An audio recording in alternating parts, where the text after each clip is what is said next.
Chantelle Gleave, 22, ploughed the Vauxhall Astra into Ethan Ross' moped at 60 miles per hour and the impact knocked the one-year-old boy to the ground. Ethan, who was returning from work as a waiter at a hotel, suffered a catastrophic brain injury and died soon afterwards in hospital. Gleave was jailed for 5 years today after admitting dangerous driving. Sentencing the woman at Mould Crown Court, His Honour Judge Rhys Rowlands told Gleave the case was the saddest he had ever heard. He added, "There's no sentence I can pass which will go anywhere near reflecting the loss of Ethan." The judge also disqualified Gleave from driving for 7.5 years following her release, reports.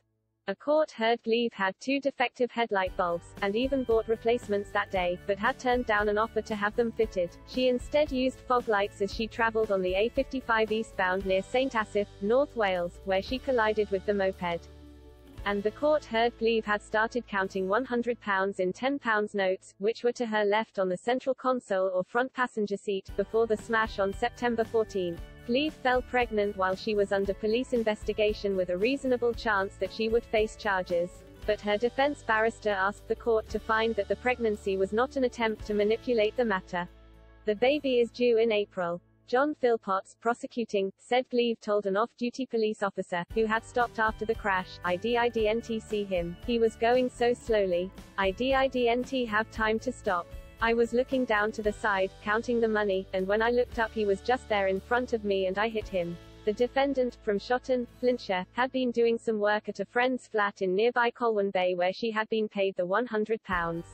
In an emotional victim impact statement, Ethan's mother Helen Ross told of her horror of the events that day and afterward. While her son was airlifted by helicopter to hospital in Stoke, she and Ethan's dad, Paul, had to follow by car. In intensive care, she had said, "He was so still, with machines and wires everywhere.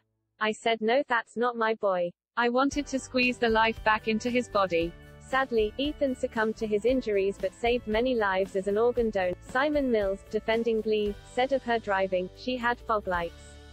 I accept they were not adequate, but it's not that she was driving an unlit car. She made the phone calls using the hands-free system." Mr. Mills said the defendant had been very seriously negligent but she had shown some remorse.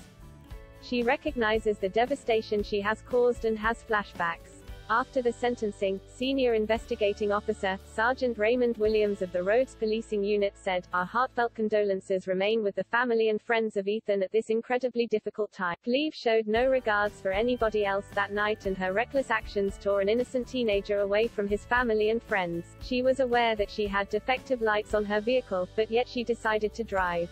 We also know she had used her mobile phone via hands-free for several minutes prior to the collision, had inputted into her sat-nav and had counted money whilst driving.